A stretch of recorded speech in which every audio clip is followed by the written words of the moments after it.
तीन चीजें, कौन सी तीन चीजें? Ability to earn and earn revenue, incur expenses. दूसरी चीज CODM रेगुलरली रिव्यू करता हो। तीसरी चीज हमने कहा कि डिस्क्रीट फाइनेंशियल इंफॉर्मेशन। सर फिर हम और आगे बढ़े, मजीद आगे बढ़ते हुए हमने क्या पढ़ा, जल्दी बताएं। Aggregation criteria. एग्रीगेशन क्राइटेरिया के अंदर हमने कहा कि भाई यूनिलीवर ने कहा ये तीन चीजों के हिसाब से कहूं तो हमारे तो 41 ऑपरेटिंग सेगमेंट है, तो क्या कहा गया कि आप इन 41 को क्या करें, कंबाइन कर दें। जब कंबाइन करेंगे तो हमने कहा कितने में हो जाएंगे, 5। कौन कौन से? हमने कहा कि सर पहली चीज प्रोडक्ट की नेचर सेम हो, फिर टाइप और class of customer production process, फिर डिस्ट्रीब्यूशन चैनल, फिर रेगुलेटरी। फिर सर हम मजीद आगे बढ़े, मजीद आगे बढ़ते हुए हमने क्या कहा, जल्दी बताएं। Quantitative threshold. सर हमने कहा क्वांटिटेटिव थ्रेशोल्ड। हम आगे बढ़े, हमने कहा क्वांटिटेटिव थ्रेशोल्ड में सर 3 बातें थी। हमने कहा पहला स्टेप ऑपरेटिंग सेगमेंट पे आओ, दूसरा एग्रीगेट करो, तीसरा अगर ये 3 में से एक भी क्राइटेरिया पूरा हो जाए तो आप क्या करोगे, रिपोर्टेबल बना दोगे। सर वो क्राइटेरिया क्या था, जल्दी बताओ। रेवेन्यू इंटरनल और एक्सटर्नल मिला के टोटल रेवेन्यू का 10% या उससे। दूसरा हमने कहा सर दूसरा है कि कंपनी के एसेट्स टोटल एसेट्स का 10% या उससे ज्यादा हो। तीसरा हमने कहा सर प्रॉफिट हायर ऑफ उन सेगमेंट्स का प्रॉफिट जिन्होंने प्रॉफिट कमाया उनको सम करो, जिन्होंने लॉस कमाया है उनके लॉसेस को सम करो। दोनों में से जो भी हायर हो उसको क्या करोगे, इंडिविजुअल सेगमेंट्स के प्रॉफिट एंड लॉस से कंपेयर करो और फिर आपने जो है उसमें से जो 10% निकालो और उसको इंडिविजुअल सेगमेंट्स के प्रॉफिट या लॉस से साइन को इग्नोर करके क्या करोगे, कंपेयर करोगे। सर फिर हम और आगे बढ़े, मैंने आपको कोई सवाल होमवर्क दिया था, क्वेश्चन 2 होमवर्क दिया था। मुझे बताओ क्वेश्चन 2 के अंदर मेरे बच्चों सर क्या चीजें थी क्वेश्चन 2 के अंदर, जल्दी बताओ। कौन कौन से थे, वुड्स, वनीर और फर्नीचर, सबने कर लिया। वुड्स, वनीर और फर्नीचर ये यही थे पक्का, बस वुड और वनीर थे, पक्की बात है। कौन है जो कह रहा है फर्नीचर, ऑनलाइन वालों? ये देखो जी सर कह रहे हैं इन्होंने किया ही नहीं है, अब आग लगी है बस्ती में, है ना सर।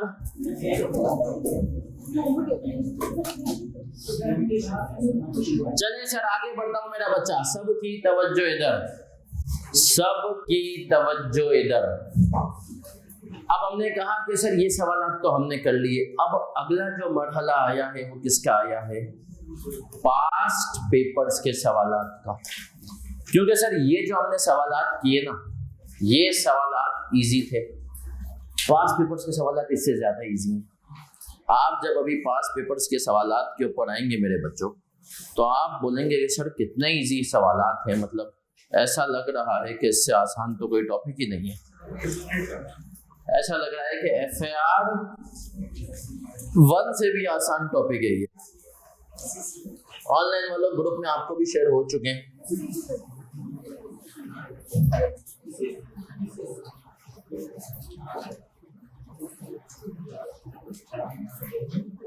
फिर रिपीट कर रहा हूं, जो हमारे रिकॉर्डिंग वाले बच्चे हैं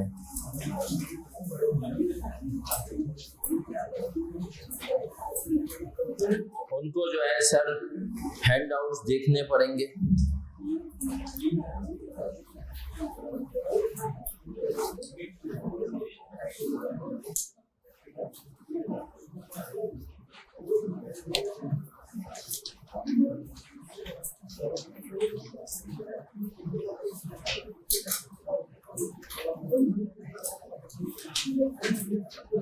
चले सर बड़े आगे अब आ रहे हैं, आप सबके पास हैंडआउट पहुंच चुका होगा, आई होप पहुंच गए।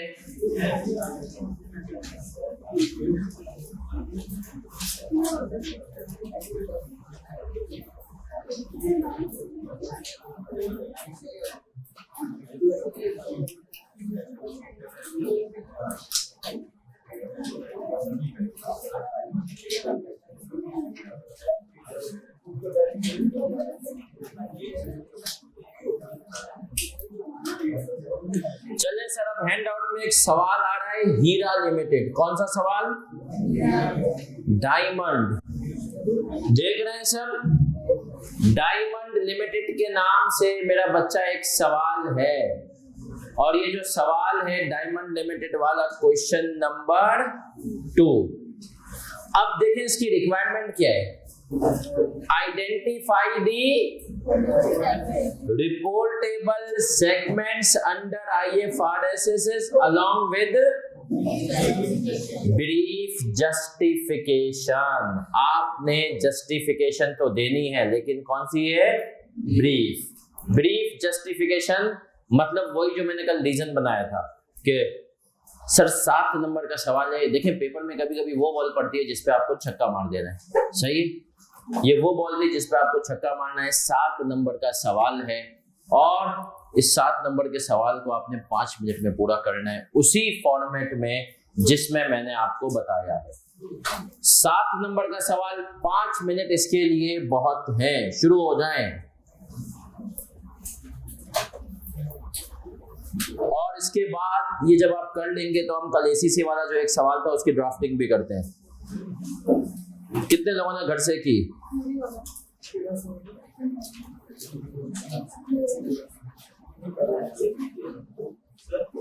जी बेटा, हैंड आउट। हैंड आउट पीछे है? नहीं है, पीछे पड़े हुए।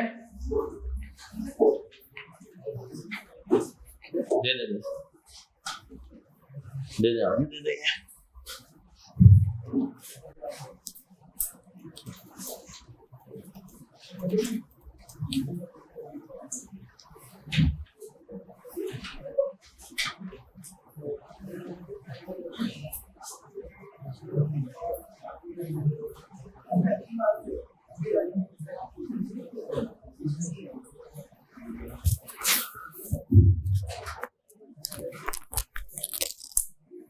सर बस 5 मिनट है, 5 मिनट से ज्यादा का टाइम नहीं है। खुद से करना है, गलती से नहीं डरना है।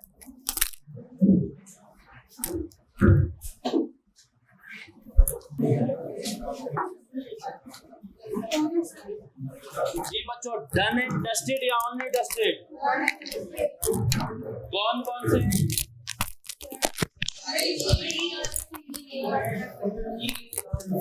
ई के अलावा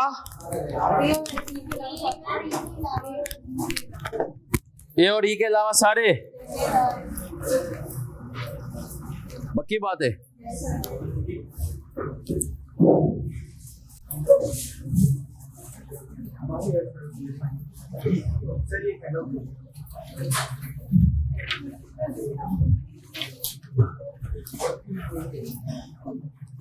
चले सर सवाल पढ़ते हैं। Identify the reportable segments under IFRS along with brief। इस लाइन को अंडरलाइन कर लें, along with brief justification। Sir क्यों अंडरलाइन करवा रहे हैं ये लाइन? इसलिए अंडरलाइन करवा रहे हैं कि सर कि ये जो लाइन है ब्रीफ जस्टिफिकेशन वाली, ये आपने लाजमी देनी है। एग्जामिनर भैया ने कहा कि बच्चे ने ये लाइन नहीं दी। मार्किंग स्कीम में अभी दिखाऊंगा कि इसके मार्क्स थे। इस जस्टिफिकेशन के 3 मार्क्स थे, 7 में से 3 या 2 मार्क्स थे। मतलब बच्चा क्यों फ्री में मार्क्स खोए। आए सर आए। अब बोर्ड पे करते हैं। फॉर्मेट याद है आपको? क्या फॉर्मेट है सर? हमने कहा सबसे पहले थ्रेशोल्ड। सर थ्रेशोल्ड क्या चीजें आएंगी? रेवेन्यू, दूसरा एसेट और प्रॉफिट और लॉस। आपने सबसे पहले जो है ये थ्रेशोल्ड कर लेने हैं।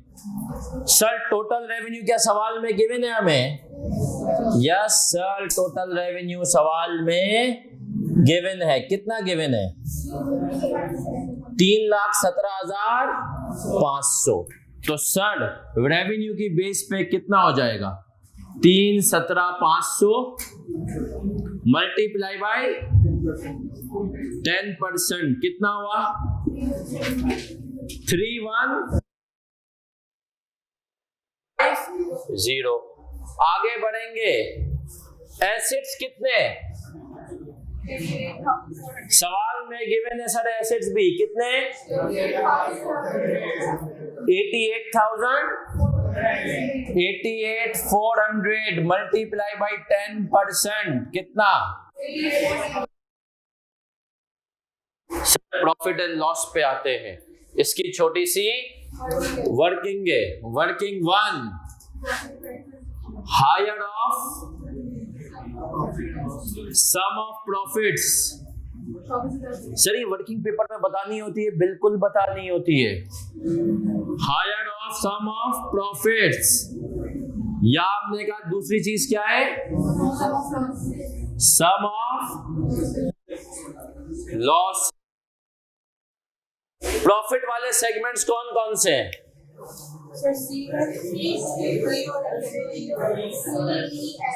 सी, ई और एफ। सर सी का प्रॉफिट है 19,2300 और 2900, है ना सर। तो हमने कहा 19,2300 प्लस 2900 कितना हो गया, 24,200। लॉसेस कितने, 23,200 का लॉस है, 12,000 और 80 1800 37। अब मुझे बताएं मेरा प्यारा प्यारा बच्चा कि सर हायर क्या है, सम ऑफ प्रॉफिट्स या सम ऑफ लॉसेस, तो इसका लेंगे 10% ना। कितना बना सर, ये फॉर्मेट सीखे, ये आपने लिख दिया रेवेन्यू, एसेट और प्रॉफिट एंड लॉस। अब आपने कहा सेगमेंट्स कौन कौन से हैं सर, जल्दी बताएं। ए, सी, एफ भी है यार। हीरो ये लाइटें बंद कर देना, देखिए दो ब्लिंक कर देंगे। हमने कहा सर रेवेन्यू कितना है, रेवेन्यू, फिर हमने कहा एसेट्स, और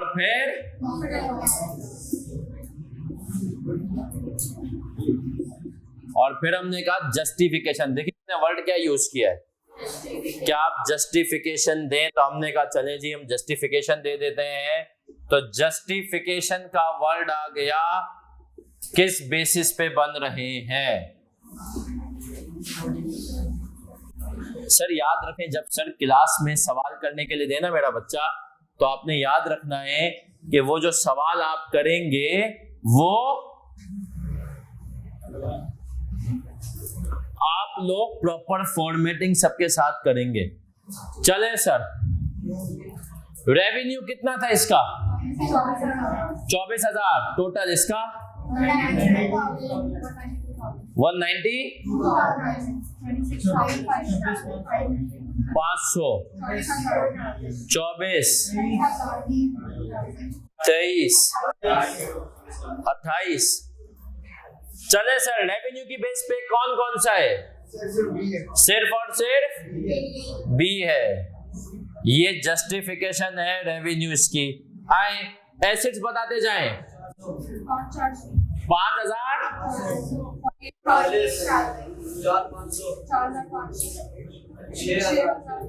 6,000,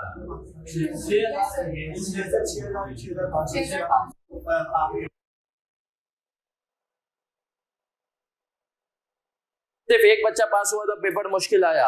अगली अटेम्प्ट में गए तो हमने कहा 8,840 था, तो अब कौन सा बन रहा है, हमने कहा ये बच्चा तो फिर निकाले जा रहे हैं ना सर। ये एसेट की बेस पर भी दूसरी अटेम्प्ट में कौन पास हुआ, एफ हुआ। 8,840, 18,000। हमने कहा ये एसेट की बेस पे। सर तीसरी अटेम्प्ट क्या थी, यहाँ पर हम साइन को क्या करते हैं, इग्नोर। तो चले सर आ जाए, साइन को इग्नोर करते हैं। बताएं प्रॉफिट लॉस कितना है, 1800, 12,000, 19,000, 23,200, 2300, 2900। चले सर, अब मुझे बताएं क्या ए हो रहा है? तो हमने कहा सर इसके आगे तो लिख देंगे नॉट रिपोर्टेबल। इसको भले ही ऑपरेटिंग सेगमेंट है रिपोर्ट बी हो रहा है। यस सर, बी हो रहा है। हमने कहा सर ये जो बी हो रहा है ये हो गया प्रॉफिट और लॉस की बेस पे, है ना सर? फिर हमने कहा आगे बढ़े, सी भी हो रहा है, प्रॉफिट एंड लॉस डी हो रहा है। यस सर, डी भी हो रहा है। और ई नहीं, नॉट रिपोर्टेबल। और फिर आखिरी हमने कहा सर ये भी नहीं है, तो हमने कहा ये हो गए 7 मार्क्स। क्या फ्री के थे? क्या ये 7 मार्क्स बिल्कुल फ्री के थे? यस सर, 7 मार्क्स बिल्कुल फ्री के थे।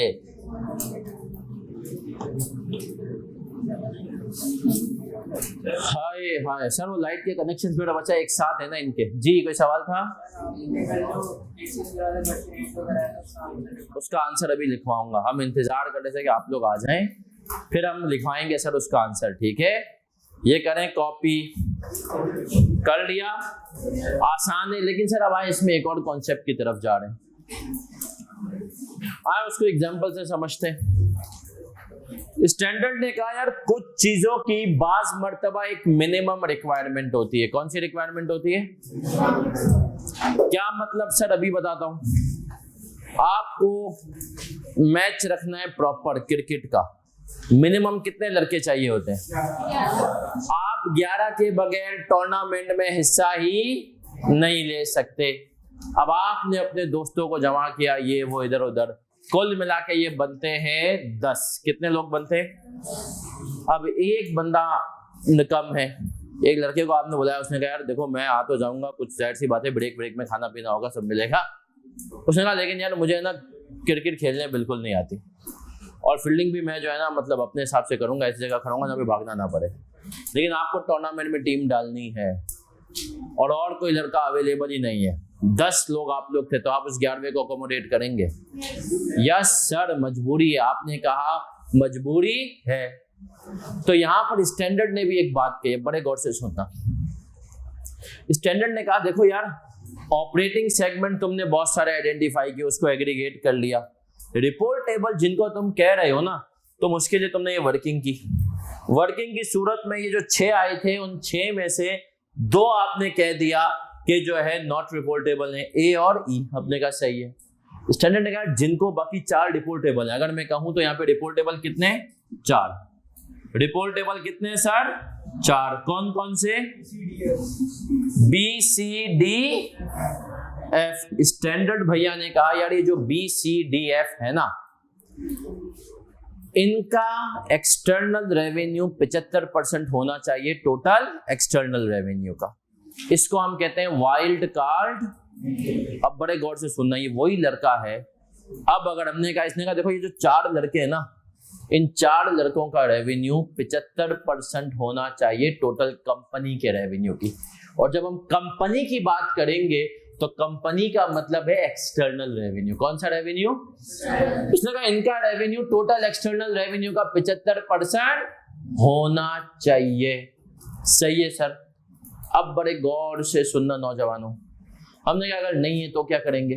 बोला फिर ए और ई में से तुम्हें किसी एक को रिपोर्टेबल बनाना पड़ेगा।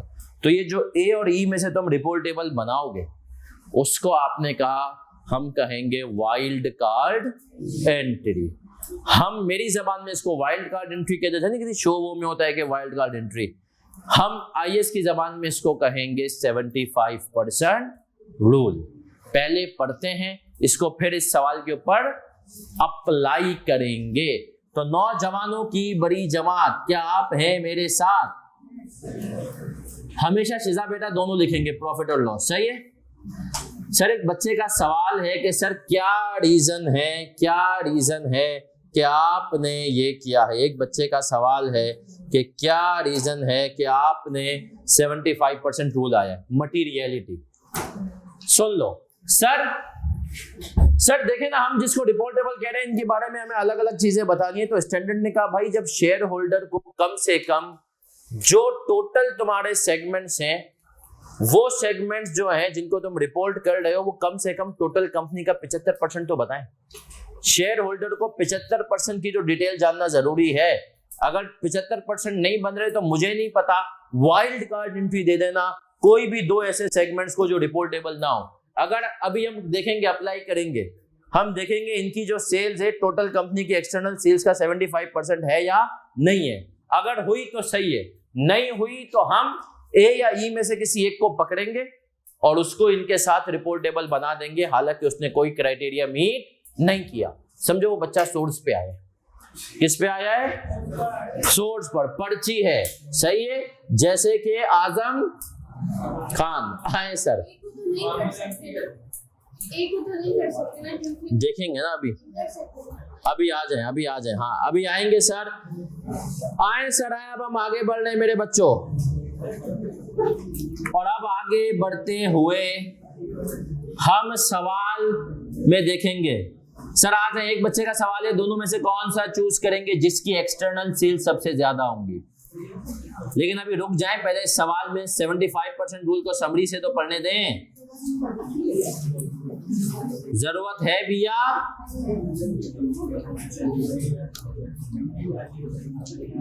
आए सर आए, समरी पे आ रहे हैं।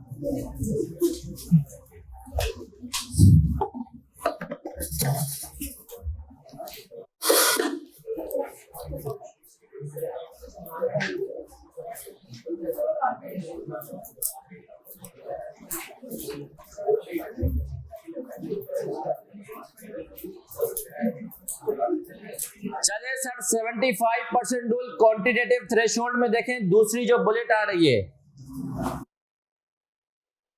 रेवेन्यू। मैं अपने बच्चों से रिक्वेस्ट करूंगा एक्सटर्नल को अंडरलाइन कर ले, ऑनलाइन वाले भी, फिजिकल वाले भी, जो घरों पर हैं वो भी एक्सटर्नल को अंडरलाइन करेंगे। If the total external revenue reported by operating segments constitutes less than 75% of the total revenue, additional operating segments shall be identified as reportable segment until at least 75% of the entity's revenue is included in the reportable। क्या कहा sir इसने आसान अल्फाज में? इसने कहा जिनको reportable कह रहे हो उनका revenue total external revenue total company के एक्सटर्नल रेवेन्यू का 75% हो, नहीं तो तुम्हें किसी और को बनाना है, क्योंकि जब जिनको तुम रिपोर्टेबल कह रहे हो मतलब तुम इनको सबसे इंपॉर्टेंट कह रहे हो, है ना। उनका रेवेन्यू भी 75% नहीं है भाई, तो क्या दिखा रहे हो शेयर होल्डर को। तो आ जाए सर, अब हम आएंगे सवाल के ऊपर फिर से, और अब हम देखेंगे एक्सटर्नल रेवेन्यू किसका, बी का लेंगे, सी का लेंगे, डी का लेंगे और एफ का लेंगे। रेवेन्यू में एक्सटर्नल वाला कॉलम। अब इधर आ जाए, ये आपने वर्किंग 1 की है पेपर के लिए, अब आप आएंगे वर्किंग 2 करेंगे। अब आप वर्किंग 2 करेंगे, कॉपी नहीं करेंगे। आपने कहा 75% रूल टेस्टिंग। कौन से रूल की टेस्टिंग हो रही है? 75% वाले रूल की टेस्टिंग हो रही है। सर मुझे बताएं बी सी डी एफ का एक्सटर्नल रेवेन्यू बताते जाएं। 182,000 है बी का, 184,000 है बी का, 22 सी का कितना है? 22,000, 24, 25,000 है। और अगर इन चारों का इन चारों का अगर आपने टोटल कर लिया, इसको आपने डिवाइड करना है किससे? Total external revenue multiply by 100 कर दें, कितना हो गया मेरा बच्चा? 91 पॉइंट। तो क्या हमें जरूरत है? नहीं सर, इन्होंने 75% रूल भी। अब इधर देख ले नौजवानों, आंसर करने का तरीका। रिक्वायरमेंट क्या थी? आप मुझे आइडेंटिफाई करके दे रिपोर्टेबल सेगमेंट, सही है। उसके लिए आपने ये काम कर लिया है ना। अब इसके बाद आप एक आंसर के नीचे एक वो लिखेंगे लाइन, 75% रूल कंप्लाइड विद। क्या लाइन लिखेंगे? 75% रूल कंप्लाइड विद। क्या हम क्लियर हैं? आए सर आए, फिर बढ़ जाएंगे आगे। जी मेरा बच्चा, टोटल का मतलब है कंपनी का रेवेन्यू, क्योंकि इंटरनल रेवेन्यू कंपनी का रेवेन्यू नहीं है, सेगमेंट का। दूसरे सेगमेंट को तो रेवेन्यू है, सही है, लेकिन कंपनी का नहीं है। कम टोटल हम एक्सटर्नल की बात कर रहे हैं, तो टोटल भी हम बात करेंगे तो वो भी एक्सटर्नल है। और याद रखो, सेल्स जो कंपनी की जाएगी ना, वो एक्सटर्नल ही जाएगी। इंटरनल सेल्स रिपोर्ट नहीं होती फाइनेंशियल स्टेटमेंट्स में। इंटरनल सेल्स और इंटर सेगमेंट सेल्स एक ही है। जी बेटा, हाँ, अगर ये 75% से कम होता तो हम पे मजबूरी होती, हम इनमें से किसी एक को ऐड कर देते। ऑनलाइन वाले बच्चों नहीं, टॉस करते सर, जिसकी सेल्स ज्यादा होती उसको करते एक्स्ट्रा। हमें क्या करना है? सेल्स को 75% करना है ना। अब जैसे सपोज करो यहां पर ऐसा होता तो नौजवानों हम क्या करते? सर हम देखते एक्सटर्नल सेल्स ए और ई में से किसकी ज्यादा है। मुझे बताओ किसकी ज्यादा है? ए की तो है नहीं, तो एक ही ऑप्शन बचता, क्या? ई। समझे? तो एक्सटर्नल सेल्स, आईएएस ने ये बातें लिखी नहीं है, क्योंकि ये बातें लिखी नहीं जाती, समझी जाती हैं, है ना सर?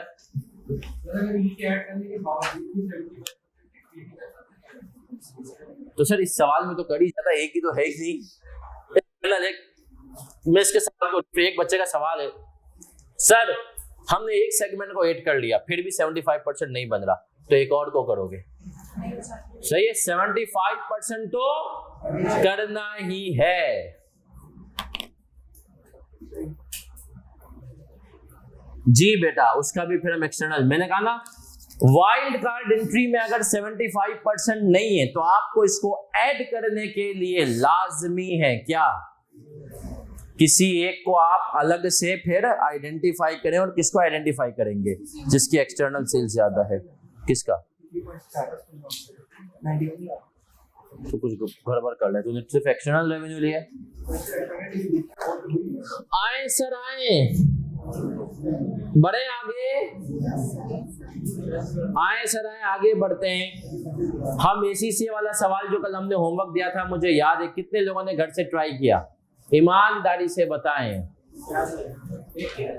बाकी सर पढ़ेंगे ही नहीं अभी, तो है ना, तफरियां हैं, फेसबुक पे मस्तियां करनी है, किसी एक कॉलेज को बाइकआउट करना है। सर देखें ये सब चीजें आपके, लेकिन कभी भी टीचर्स के बारे में बुरा भला, मैं एक वाकया मैंने शायद अपनी वीडियोस में भी शायद सुनाया था।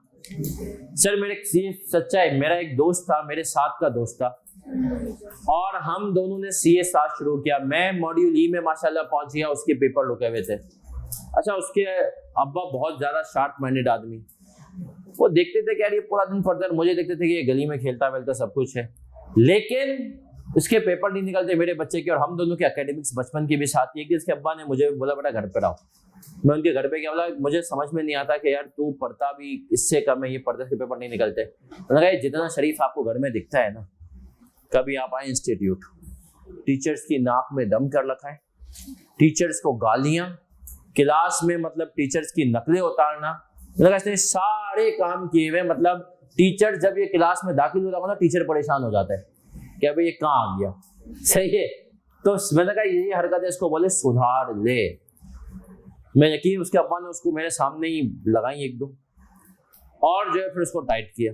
वो मेरे से थोड़ा सा शायद नाराज भी रहा, उसने बोला यार तूने सही है, लेकिन फिर वो इंसान, फिर क्या जाहिर सी बात है, मैं तो ई में था, वो पता नहीं इंस्टीट्यूट में क्या करता होगा, लेकिन सुधर गया होगा। उसके बाद उसने माशाल्लाह आराम से पेपर निकाले, फाइनल के उसके रुके थोड़े एक दो, लेकिन वो भी फिर निकाल के कर गया क्वालिफाई। तो पॉइंट क्या था सर, वो मतलब टीचर्स की, मुझे याद है एक टीचर हमारे हुआ करते थे, BMBS पढ़ाते थे, सही है, वो अब पता नहीं शायद पढ़ा रहे नहीं है, पढ़ा रहे TSA में। भाई वो आए और वो बच्चों से कभी कभी किसी बात पे चैलेंज कर लें, नहीं ये तो ऐसा है ऐसा है, और वो बहुत ज्यादा टेक्नोलॉजी से लेस भी थे, सही है। उन्होंने बोला भाई ये ऐसा है वैसा है ये वो, और बच्चों को बोल दिया नहीं नहीं मैं तुम्हें जो है ना देख के बताता हूँ, टक टक के, और क्लास आगे बढ़ गई। अभी उन्होंने जवाब नहीं दिया।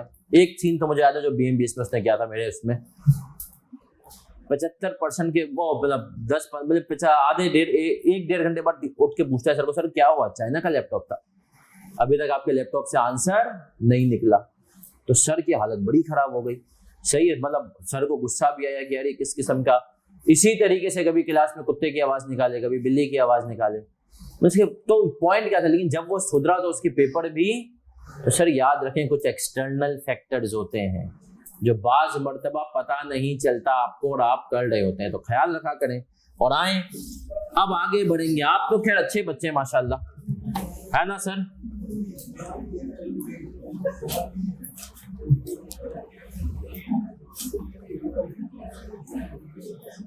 आए सर, चले सर आगे बढ़ते हैं। क्या आप सब मेरे साथ हैं बच्चों, यहां तक किसी को कोई भी मसला? सर अब एक सवाल तो होना चाहिए जिसमें 75% रूल टेस्ट हो, है ना, ताकि आप लोगों के दिमाग में जो अश्कालात हैं वो दूर हो जाएं। बिल्कुल करेंगे। तो अब आएंगे सर हैंड आउट पे आएंगे, एक सवाल ऐसा जिसमें 75% रूल टेस्ट हो जाए, उस सवाल की तरफ पढ़ेंगे। Question number 11,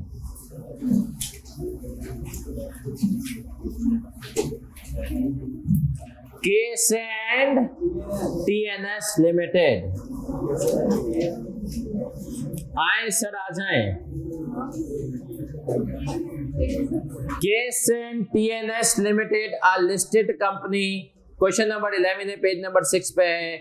Is engaged in chemicals, soda ash, polyester, paints and paint pharma businesses. Results of each business segment for the साल ended 31 March 2015 are as follows. Chemicals, soda ash, polyester, paints, pharma, sales, gross profit, operating expenses, assets or liabilities. Inter segment sale by chemicals to polyester and soda ash is rupees 28 million and respectively at a contribution margin of, sir ये contribution margin वाली बात को आपने ignore करना है, ये disclosure के लिए, सही है। अब मेरा एक आपसे मासूमाना सवाल और है मेरा बच्चा, इस सवाल में बताओ नॉर्मल सवाल से क्या चीज हटके?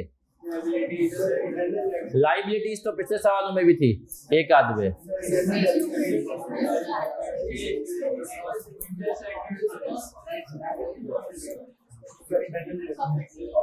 सर प्रॉफिट नहीं है, ग्रॉस प्रॉफिट है। लेकिन मुझे बताओ यहाँ पर ग्रॉस प्रॉफिट लेंगे या नेट प्रॉफिट? नेट प्रॉफिट है ना सर। तो आप ग्रॉस प्रॉफिट से नेट प्रॉफिट में सवाल में कैसे आओगे? सर आप ग्रॉस प्रॉफिट में से माइनस कर देंगे ऑपरेटिंग एक्सपेंसेस। जब 1101 से आप माइनस करेंगे 63, तो आप आ जाएंगे सर। फिर यहां पर जब हम 75% रूल लगाएंगे तो हमें कितनी सेल्स माइनस करनी होगी इंटरनल, क्योंकि इसने यहाँ पे सेल्स टोटल दी हुई है और नीचे अलग से लिखा हुआ है inter segment sale by chemical to polyester and soda ash. Sir ये इसके अंदर सेल्स के अंदर शामिल है, सही है। तो आपको माइनस करना है, कितनी करेंगे? जल्दी बता।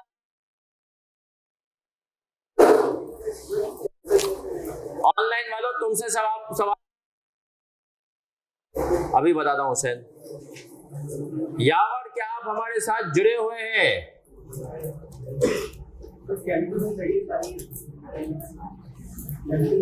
सर 38 माइनस करेंगे। अच्छा मुझे बताओ 38 किसमें से?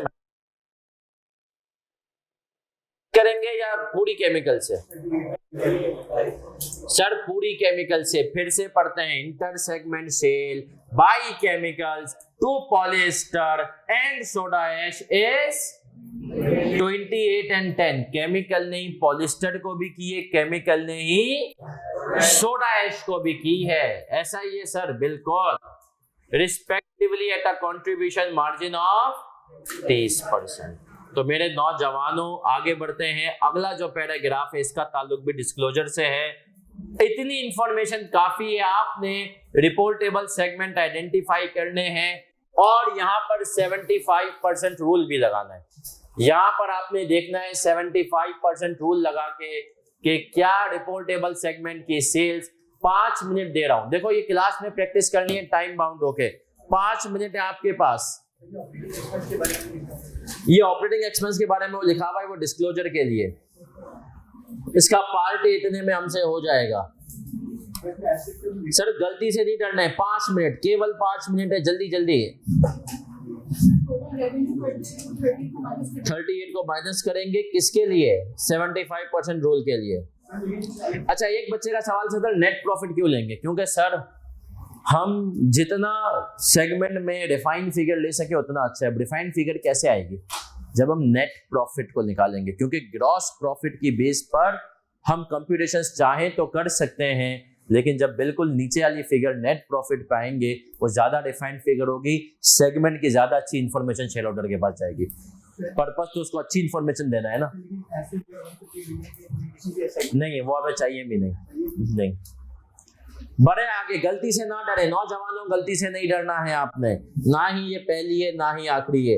ऑनलाइन वाले बच्चों, क्योंकि आप माशाल्लाह तादाद में हैं काफी, तो हमें इस बात का आप ख्याल रखें कि आप सर अपने जो है ना सवालात हो नॉर्मल वो चैट में ना दें, वो Q&A में दें। चैट में जब मैं पूछूं कितना माइनस करेंगे कितना प्लस करेंगे मुझे वो बताएं, ठीक है। सर डायमंड लिमिटेड के अटेम्प्ट चाहें तो एक बच्चा पूछ रहा है, ऑटम 2019 का सवाल था पास पेपर। कोई और क्राइटेरिया नहीं है बेटा, अगर 75% रूल नहीं हो।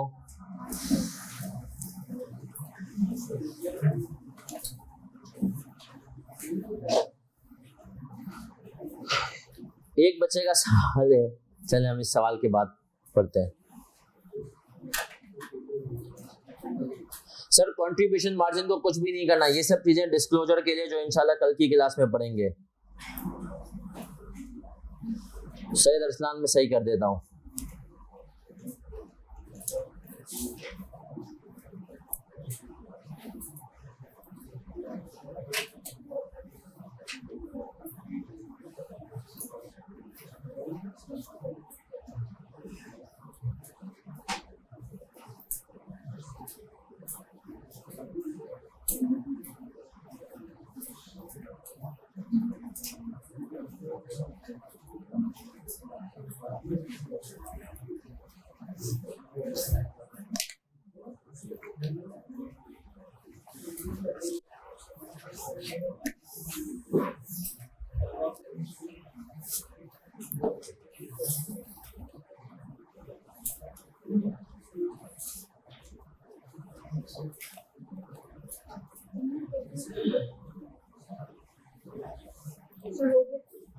सर 75% रूल अप्लाई हो रहा है।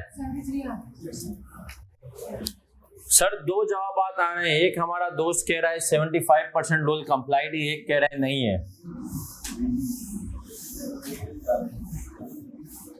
बाकी लोग क्या कहना चाहते हैं?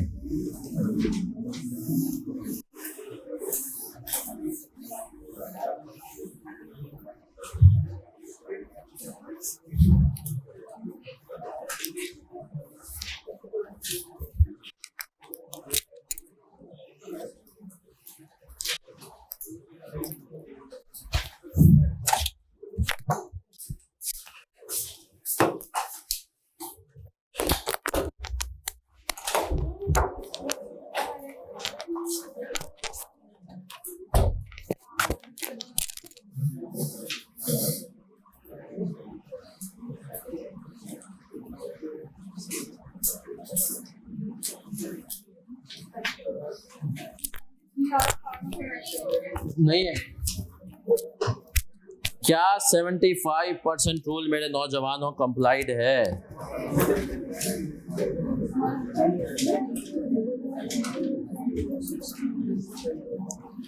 नहीं सर, बच्चे कह रहे हैं 75% रूल इस सवाल में कंप्लाइड नहीं है। तो अब हमें क्या करना पड़ेगा? किसको ऐड करना पड़ेगा? फार्मा को। पक्की बात है, सबको करने दें।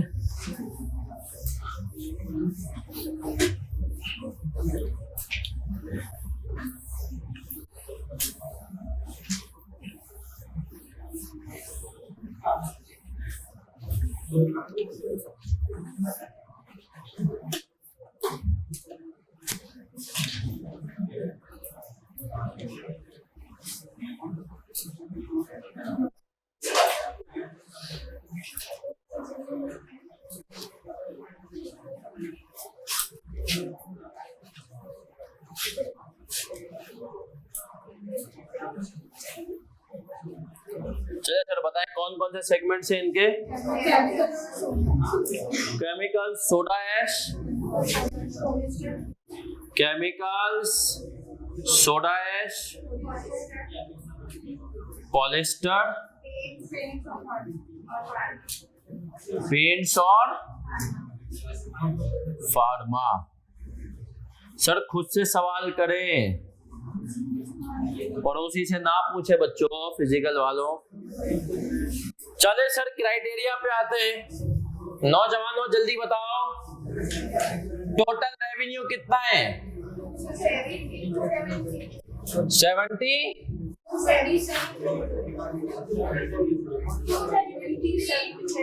2732। टोटल मुझे बताएं, टोटल ये पक्की बात है, इतना कम? 273 चलें सर एसिड्स का बताएं। 1455 का कितने परसेंट? कितना हो गया?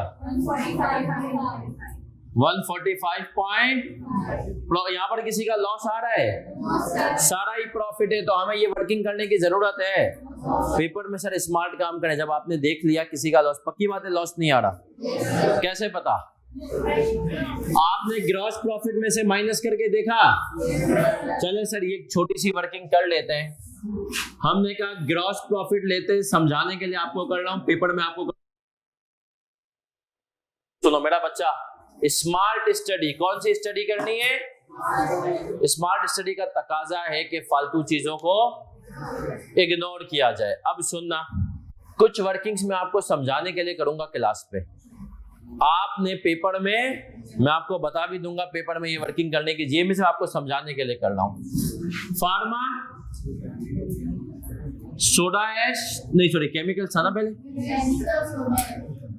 Chemicals soda ash, polyester, paints, pharma. चले जी ग्रॉस प्रॉफिट बताते जाएं।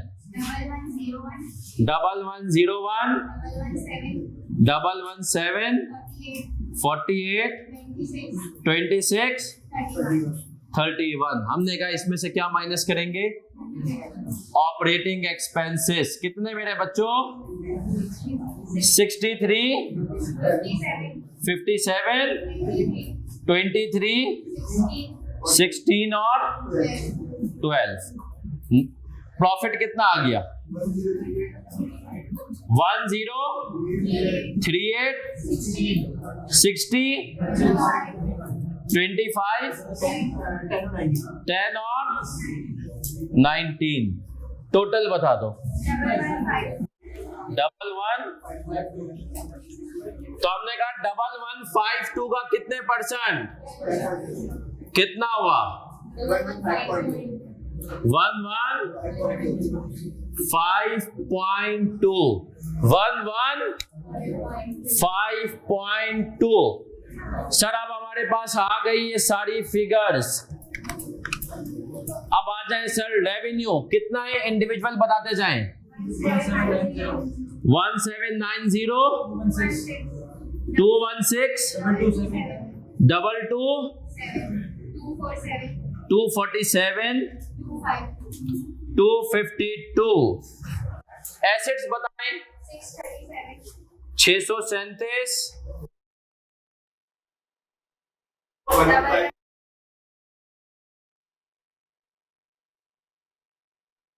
127 130। बच्चा इसमें एक बढ़ दे यार, जज़ाकल्लाह। चले सर आगे बढ़ेंगे। प्रॉफिट की फिगर तो हम निकाल चुके हैं ना, कितनी आ रही है भाई प्रॉफिट और लॉस?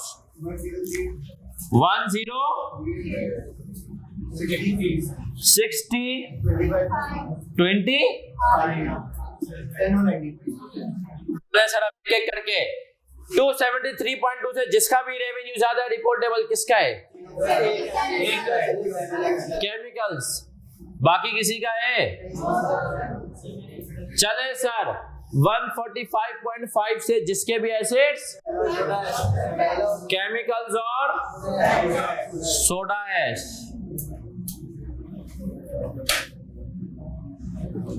सर आगे बढ़ूंगा। तीसरी चीज प्रॉफिट एंड लॉस, सिर्फ और सिर्फ केमिकल्स। अब सुनना नौजवानों, यहां पर ये सुनने की बात है। सर अब पहले तो हम वैसे ही कह देते थे नॉन रिपोर्टेबल ना, क्योंकि मैंने आपको 75% रूल, अब हमने 75% रूल पढ़ लिया है, तो आप सीखें, आपने ये वर्किंग की, इसके बाद आप अभी यहाँ पे नॉन रिपोर्टेबल नहीं कहेंगे। अगला काम आप क्या करेंगे? 75% रूल आए सर। 75% रूल पे जब मैं आया तो अब मैंने कहा कि मेरे पास मुझे देखना है कौन कौन से सेगमेंट्स, टोटल जो है केमिकल्स की टोटल सेल्स कितनी थी? सर क्या सारी की सारी एक्सटर्नल थी? 38 इसमें क्या था? इंटरनल। और सोडा ऐश की कितनी थी? 216। टोटल कंपनी की सेल्स कितनी थी? 27। लेकिन इसके अंदर इंटरनल भी, तो आप यहां पर से भी क्या माइनस कर देंगे? 2732 माइनस 38। अब आपने कहा इस 2732 में से 38 माइनस करूंगा तो मेरे पास एक्सटर्नल सेल्स आ जाएंगी, ऐसा ही है। ये एक्सटर्नल सेल्स नॉर्मल कंपनी की और रिपोर्टेबल सेगमेंट्स की कितने परसेंट आया? 73 इसका मतलब है 75% रूल कंप्लाई नहीं हुआ। आप इधर सुन लेना नौजवानों। सर हमने कहा जो बाकी सेगमेंट्स हैं कौन कौन से? पॉलिस्टर, पेंट्स और फार्मा। इनमें से किसी एक को जबरदस्ती रिपोर्टेबल बनाना पड़ेगा। किसको बनाएंगे? हमने कहा सर आईएएस के बारे में खुद नहीं बताया। क्यों बताएगा? ऐसे यार कुछ चीजें कॉमन सेंस भी होती हैं। मतलब आपके लिए तो स्टूडेंट थोड़ी बनाता है, वो तो प्रोफेशनल्स के लिए बनाता है ना। वो हमारे लिए थोड़ी बनाता है कि टीचर ये पढ़ेगा, ये बोलते हैं प्रोफेशनल अपनी जजमेंट अप्लाई करेगा। और यहाँ पर जजमेंट क्या कहती है? उसको बनाओ जिसकी सेल्स सबसे। तो अब हमने कहा सर फार्मा की सेल्स अगर मैं मिला लूं इनके साथ, फिर चेक करता हूं, तो आप देख 90 minus 38 plus 216 plus 252 divided by 2732 minus 38 into कितना हो गया? 4%। आए सर आए। हमने कहा अब हम फार्मा के साथ जस्टिफिकेशन क्या लिखेंगे? वाइल्ड कार्ड एंट्री हमारा सर लफ्ज है। एग्जामिनर परेशान हो जाएगा, बच्चे कैसी जंगलियों वाली बातें कर रहे हैं, है ना। 75% रूल याद रखें। जस्टिफिकेशन मांगे तो आपको बताना है ये दो बच्चे मेरिट पे पास हुए हैं, इसके पापा ने सोर्स लगाई। 75% चले सर, ये हमने कहा हो गया हमारा एक और। अब एक बच्चे का सवाल आया था, हमारे बच्चे भी तो कभी कभी सोचता हूँ इतने क्रिएटिव हैं, कहाँ हमने इनको सीए की जंजीरों में बांध रखा है। एक बच्चे का सवाल आया था ऑनलाइन में, मैंने उसने कहा सर सपोज करें पॉलिस्टर और फार्मा, सपोज करें दोनों का 252 होता, फिर क्या करता? कोई भी ले लेते तो इस्तिखारा कर लेते है ना सर, मतलब सर कुछ भी ले लेना तब तो स्टैंडर्ड नहीं। अच्छा मैं आपको बता दूं, हार्ड एंड फास्ट रूल नहीं है, लॉजिक कहती है जिसकी सेल ज्यादा है उसको उठा लो, लेकिन नहीं आपने कहा मैं तो हूं महेंद्र सिंह धोनी, हमें तो आउट ऑफ बॉक्स थिंकिंग, आप उठा लें इसको 220, मैंने कहा नहीं पॉलिस्टर को उठाऊंगा। सही सही है, तो कोई आपने आईएएस की कोई नॉन कंप्लायंस नहीं की, लॉजिक कहती है इसको उठाओ, लेकिन आपने कहा मैं तो हूं इलॉजिकल आदमी, मैं उठाऊंगा 227, तो आप घबराएं नहीं, आ जाए।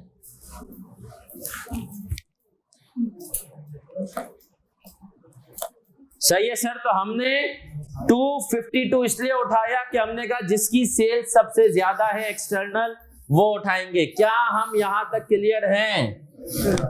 पक्की बात है, कोई मसला तो नहीं है, बढ़ जाएं आगे।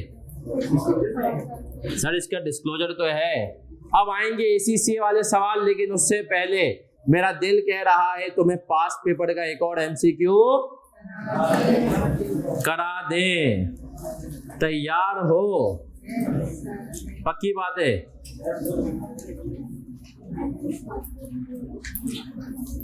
आए सर एक पास पेपर का मासूम सा एमसीक्यू कर लेते हैं।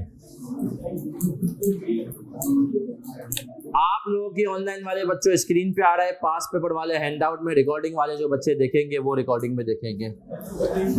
सर न्यूमरेटर एक बच्चा कह रहा है 75% डूल का, सर ये न्यूमरेटर के अंदर टोटल एक्सटर्नल सेल्स है।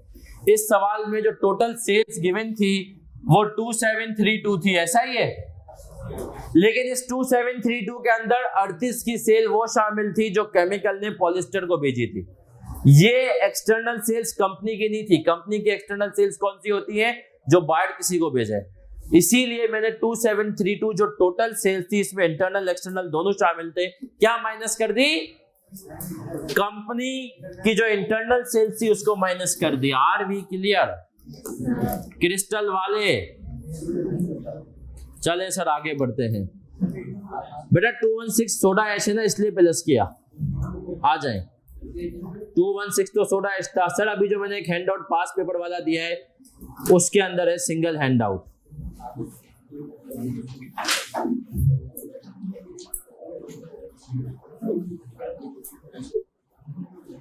आए सर आए, अब आगे आते हैं। MCQ number 7 according to IFRS, नहीं हम one single page pass paper वाला हैंड आउट जो आज की क्लास में गलती से बच गई, आज की क्लास में उसकी बात कर रहा हूं। According to IFRS if a financial report contains both consolidated financial statements of a parent as well as parent separate financial statement, segment information is required. Alpha only in consolidated financial statement. सिर्फ और सिर्फ consolidated में चाहिए। हमारे एक दोस्त हैं, ये इसका जवाब है, उसका सवाल है, उनका सवाल बड़ा रेलिवेंट है, बड़े तेज आदमी है ये। उनका सवाल ये है सर, देखिए बच्चे क्रिएटिव है ना, उनको पता है एक बच्चा है जो पेपर में सब कुछ लिखना चाहता है, एक होता है कुछ नहीं। उसने कहा सर ये मैंने कर लिया, अब मुझे यकीन है कि मैं इसको 252 को ऐड करूंगा तो ये 75 से ऊपर ही जाएगा, तो क्या मुझे ये वर्किंग करने की जरूरत है दूसरी वाली? सही है, मुझे यकीन है कि ये 75 से ऊपर ही जाएगा। तो सर सही जवाब है कि ना करें चलेगा, लेकिन आइडियल है कि कर दें। आइडियल क्या है? कर दें। सही है, आइडियल है कि आप इतनी भी डंडी ना मारे वर्किंग में। एक और इंपॉर्टेंट बात, सर मैंने कहा मैं पेपर के पॉइंट ऑफ व्यू से पढ़ाता हूँ, पेपर सेंट्रिक आदमी हूँ। सर इनमें आप शॉर्ट फॉर्म यूज नहीं कर सकते, ये मेन आंसर है, लेकिन वर्किंग में भाई तू शॉर्ट फॉर्म यूज कर सकता है, कोई मसले की बात नहीं है। आए सर आए, अब कल एक एसीसी वाला सवाल था, कंट्रीब्यूशन। आप अच्छा इस सवाल के लिए एक पेज छोड़ दोगे, एक पेज छोड़ोगे एक पेज, क्योंकि सर इसके अंदर हम कल की क्लास में बनाएंगे डिस्क्लोजर। आए सर, अब इसी से वाला सवाल जो कल हमने देखा था उसको एक दफा फिर से पढ़ते हैं, और इंशाल्लाह आपको सिखाऊंगा क्लास के दौरान ये थ्योरी भी कैसे ड्राफ्ट करनी है थ्योरी के पेपर में। मैंने सर इसके ऊपर कुछ स्टडी की कि हमारा बच्चा थ्योरी में क्यों फेल हो रहा है, क्या मसाइल हैं। अल्फाज, जज्बात का इज़हार, वैसे तो इसके पास इतने जज्बात हैं लेकिन जज्बात का इज़हार ये कर नहीं पाता। क्यों नहीं पाता? क्योंकि इसको जज्बात का इज़हार करने नहीं आता। देखिए, जज्बात होना एक चीज है, उसका इज़हार होना दूसरी चीज है। आए सर, आए आगे बढ़ते हैं। हमने कहा XYZ a public company is a pharmaceutical company and is seeking advice on several, ये हम पढ़ चुके हैं सवाल, है ना। इस सवाल को जरा मैं फिर से समराइज करूं, स्क्रीन पे रखे ताकि ऑनलाइन वाले बच्चे देखते रहें। क्वेश्चन नंबर 8 पे हम अभी। सर इसने कहा था 2 डिविजन हैं, लैब 1 और लैब 2।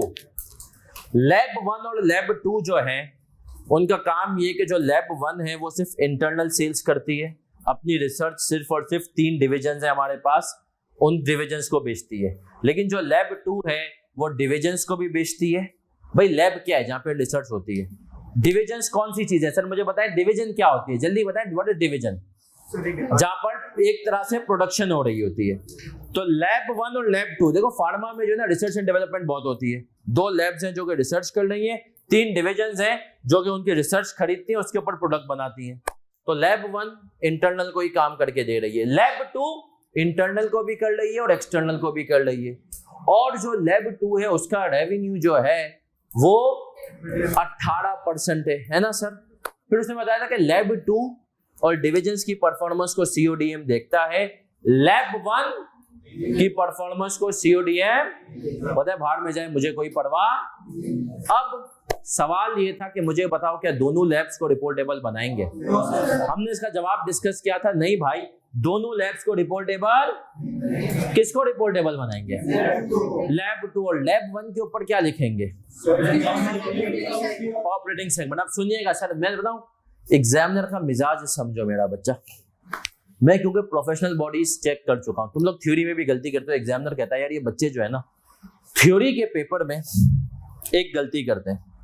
क्या गलती करते हैं? ये बच्चे थ्योरी के पेपर में मुझे पूरा सवाल वापस सुनाते हैं। अब जैसे इस सवाल में आप बताएंगे देखें जी यहाँ पर 2 लैब्स हैं, लैब 1 जो है वो एक्सटर्नल नहीं करती, लैब 2 जो है वो दोनों करती है, सही है। फिर आएंगे मेन बात पे। तो यहाँ पर एग्जामिनर बोलता है कि यार मेरा दिल चाहता है कि मैं इनको अक्षय कुमार के अल्फाज में कहूँ कि हाँ मालूम है अपने, सही है, मत सिखा। तो एग्जामिनर कहता है भाई पूरी की पूरी कहानी मुझे नहीं सुनाया कर, मेन बात पे आया कर तू, सही है। हाँ, जहां तुझे मेन बात के अंदर कहानी को डाल, पहले पूरी कहानी अभी बताऊंगा 1037 में तुम लोग यही करोगे, पूरी कहानी बताओगे कि भाई आग लग गई फैक्ट्री में, सही है, जो है हमारा जो है ट्रक जो है वो उलट गया, ये सब बातें आएंगी सवालों में और आप पूरी कहानियां बताएंगे। लेकिन सर आपको पूरी कहानियां बताने की जरूरत नहीं है। आए सर थ्योरी में भी तुम लोग ऑडिट में भी यही करते हो, पूरी कहानी उसको बताओगे जहां सिनेरियो आ गया, सही है। कहानी बताओ लेकिन उस कहानी को फौरन से लॉ के ऊपर कनेक्ट करो। तो पहले लॉ बताओ और फिर बताओ ये कहानी पे कैसे जा रहा है। आए सर अब इसका आंसर लिखेंगे, हेडिंग डालेंगे लैब 1। अच्छा एक और चीज जो कि मैंने एक और टीचर से सीखी थी, उन्होंने कहा जब भी थ्योरी में ना 2-3 चीजें हो ना, भले रिक्वायरमेंट एक हो, तो आप ब्रेक कर लें। अब जैसे यहाँ पर हम ब्रेक करेंगे, पहले बात करेंगे लैब 1 और लैब 1 की बात करेंगे, लैब 1 की बात करेंगे। लैब 1 की आप हेडिंग डालेंगे और लिखना शुरू करेंगे।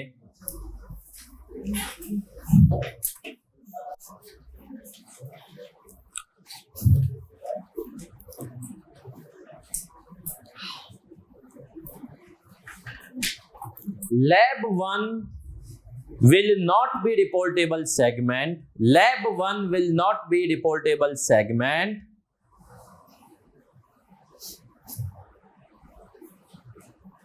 because lab 1 will not be reportable segment because it does not meet the definition of operating segment. Because it does not meet the definition of operating segment,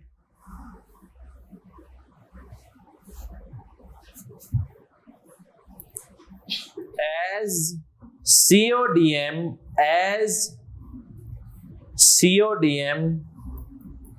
does not review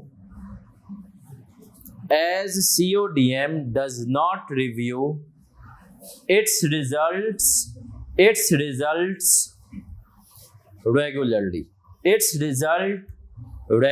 CODM regularly उसके result review नहीं करता. As CODM does not review its result regularly. Full stop. ये थी sir lab 1 की कहानी. सही है sir. अब हेडिंग डालेंगे लैब 2. भाई क्यों नहीं है रिपोर्टेबल, वजह बता दी. अच्छा एक और चीज, एग्जामिनर कहता है कि हमारा बच्चा इतना बेवकूफ भी होता है, मतलब ये नहीं एग्जामिनर कहता है, मतलब अगर मैं ये कह देता ना कि lab 1 is not reportable segment तो भी सही होता, लेकिन शायद अगर ये सवाल 8 मार्क्स का था और इस पार्ट के 4 नंबर थे तो मुझे 1 नंबर मिलता. सही है सर. क्यों सर? क्योंकि मैंने रीजन नहीं बताया. तो रीजन बताना, भाई किसी को भी तुम किसी भी बात के लिए कन्विंस करते हो, किसी को भी तुम किसी भी बात के लिए तो उसको रीजन बताते हो. जैसे मैं आपको एक छोटी सी एग्जांपल देता हूं. सर देखिए मैं ना थोड़ा सा के साथ दोस्ती भी हो जाती है. तो एक लड़का था क्लास में, ये आज से तकरीबन 2 साल पहले की बात है यार. मैंने उसको एक टॉपिक समझाया, उसने समझा और मैं देखा वो थोड़ी देर के बाद जाके जो है ना, मतलब शायद उसी दिन शाम में अपनी एक खातून दोस्त से समझ रहा है वो टॉपिक. और क्यों बोलता है सर वो आपको, फिर हुआ ये कि थोड़े दिन पहले उसने हिम्मत की और उसने उनको प्रपोज कर दिया. लेकिन उसने पहले उसको पूरी कहानी बेस सेट की कि देखो मुझे वो सब चीजें आती थी, सब कुछ आता था. सही है. सिर्फ इसलिए, इसके बावजूद मना हो गया. सही है. और रीजन उसने क्या दिया, उसने कहा देखो यार मेरी फैमिली पंजाब में, तो मैं फैमिली में पंजाब साइड ही करूंगी. सही है. और ये उस बेचारे के साथ दूसरी दफा हो गया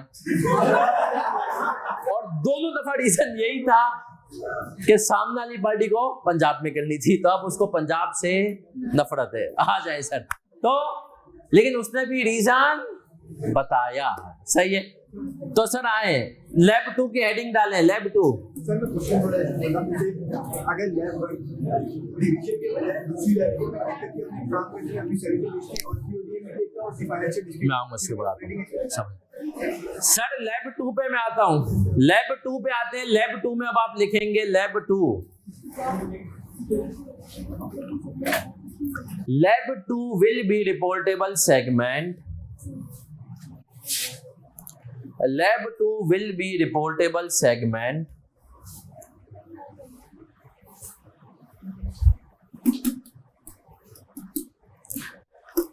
as it meets criteria for being operating segment.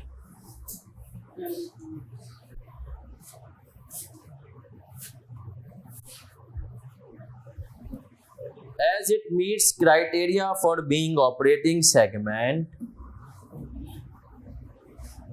As it meets criteria for being operating segments,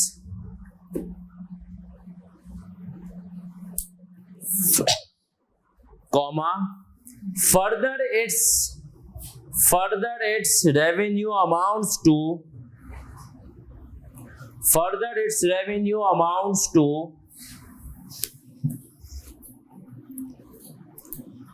18% of organization's total revenue.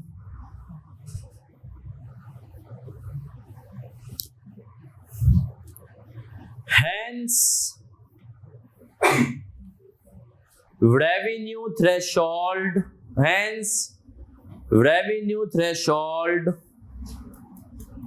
is met. Hence revenue threshold. Sir हमने कहा सबसे पहले तो ये ऑपरेटिंग सेगमेंट है, दूसरे नंबर पे इसका क्राइटेरिया भी मीट हो गया है। तो मेरा प्यारा प्यारा बच्चा, इसका मतलब क्या हुआ कि सर जज्बात का इजहार करना। देखिए हमारे सिलेबस में मैं हमेशा कहता हूं कि एक चीज में मुझे माशाल्लाह बड़ा कमांड हासिल है जो कि यूजुअली बच्चे फोकस नहीं करते, और पिछले अटेम्प्ट में बच्चों को रियलाइज भी हुआ। बच्चे कहने पेपर बड़ा इजी था, लेकिन सर 1037 का सवाल जो था ना, इसमें एक स्टैंडर्ड है, वो बड़ा खतरनाक है, और बच्चों को उसमें जज्बात का इजहार करने टीचर्स भी उसमें यही लेकर जाता है जैसे नॉर्मल सवाल है। नहीं सर, 1037 में आपको क्लास में ड्राफ्टिंग करा के चेक करनी पड़ेगी कि आप जज्बात। दूसरा जो स्टैंडर्ड है जिसमें लिखना है, FAR2 में सर लिखने वाली चीजें भी हैं, वो 38 है। चले सर एक काम ये करते हैं, आज की क्लास यहीं तक। अच्छा आप सुन लीजिएगा, कल की क्लास का मैंने टाइम रखा हुआ है 11 बजे सुबह, 11 से 1, ताकि जिन बच्चों का ऑडिट है उनके साथ अलाइनमेंट भी हो जाए, और कुछ बच्चों की MFA वगैरह की भी क्लास है सर सऊद की, शायद उनके साथ भी अलाइनमेंट हो। पहली चीज तो सर ये है। दूसरी चीज, टाइम टेबल अगले हफ्ते से हमारा फिक्स हो जाएगा। पिछली दफा के मुकाबले में क्लासेस के दिन में एक चेंज है, पहले होती थी बुध से लेकर हफ्ता लगातार क्लास, इस दफा होंगी मंगल को और फिर जुमेरात से हफ्ता। सही है सर, तो मंगल को होगी क्लास और फिर जुमेरात से हफ्ता क्लास होगी। क्यों सर, ऐसा क्यों कर रहे हैं? क्योंकि सर आपको पता है कि सीक्वेंस चेंज हुआ है, थोड़ा सा स्कीम चेंज हुई है, तो क्लासेस को मैनेज करना है, टाइम टेबल को मैनेज करना है। तो इसलिए मुझे भी, वरना मैं बड़ा खुश होता था कि इतवार पीर मंगल को मेरी क्लास नहीं होती। सही है, लेकिन अब होगा। कल की क्लास सुबह 11 बजे, और हमेशा की तरह कल की क्लास बहुत इंपॉर्टेंट है। क्यों इंपॉर्टेंट है? इसलिए इंपॉर्टेंट है, कल की क्लास में हम इसकी सबसे टेक्निकल चीज डिस्क्लोजर पढ़ेंगे। सुबह 11 से 1 क्लास होगी सर। क्विकली मैं आपको रिवाइज कराता हूं ऑपरेटिंग सेगमेंट। अच्छा, रिवीजन से पहले 2 बच्चों के सवाल थे, एक इसका सवाल था अभी और दोनों का सर ACCA वाले सवाल से रिलेटेड 2 दोस्तों के हमारे सवाल थे। वो सवाल ये थे कि सर लैब 1 और लैब 2 जो है, अगर लैब 1 डिविजन्स को अपनी चीजें दे रहा है तो डिवीजन की परफॉर्मेंस तो देख रहा है CODM, तो एक तरह से लैब 1 की इनडायरेक्टली नहीं देख रहा। नहीं, क्योंकि सर हम जब यहाँ पर बात करते हैं कि CODM रिजल्ट्स को रेगुलरली रिव्यू करे, तो उस सेगमेंट की रेवेन्यूज को भी देखे, एक्सपेंसेस को भी देखे, डिसीजन मेकिंग करे। तो लैब 1 का वो रेवेन्यू तो देख सकता है। कैसे देख सकता है? क्योंकि लैब 1 सेल्स किसको कर रही है? डिविजन्स को। तो जो डिविजन्स की कॉस्ट होगी उसके अंदर लैब 1 की सेल्स आ रही होगी, है ना सर। अगर मैं आपसे कोई चीज खरीद रहा हूं और अगर कोई मेरी कॉस्ट देखे कि भाई ये चीज आसान ने कितने की खरीदी, फॉर एग्जांपल ये मोबाइल मैंने आशीष से खरीदा, आशीष से ये मार्कर खरीदा 100 रुपए का। अब आशीष से जब ये मार्कर मैं 100 रुपए का खरीद रहा हूं तो मेरी कॉस्ट कितनी है? 100 रुपए। क्या मैं आपसे पूछूं आशीष की सेल्स कितनी है? आप बता सकते हैं 100 रुपए। तो लैब 1 की आप सेल्स तो बता सकते हैं, लेकिन लैब 1 की कॉस्ट तो लैब 1 के CODM सेल्स का पॉइंट ऑफ व्यू से देख रहा है, कॉस्ट के पॉइंट ऑफ व्यू से नहीं देख रहा। चले सर, तो इसीलिए वो नहीं है। सर हम रिवाइज करते हैं, हम क्विकली एक दफा रिवाइज करते हैं, फिर मजीद जिसके सवाल आते हैं वो लेते हैं। हमने कहा कि सर हमारे पास लिस्टेड कंपनीज है, अबाउट टू बी लिस्ट पे अप्लाइज होता है, पब्लिक और प्राइवेट, पब्लिक अनलिस्टेड और प्राइवेट में अप्लाई नहीं होता। दूसरा बताएं सर, हमने कहा आगे बढ़े थे, ऑपरेटिंग सेगमेंट में कितनी चीजें आती हैं? अपने जो है एक्सपेंसेस और इनकम हो, CODM हो, डिस्क्रीट इंफॉर्मेशन हो। क्वांटिटेटिव थ्रेशोल्ड 3 तरह के, रेवेन्यू, एसेट्स और प्रॉफिट एंड लॉस में हायर ऑफ सम देखते हैं, जिसका प्रॉफिट वालों का, लॉस वालों का, और फिर उसको इंडिविजुअल सेगमेंट से कंपेयर करते हैं। आज की क्लास में हमने पास पेपर्स के सवाल देखे और क्या देखा?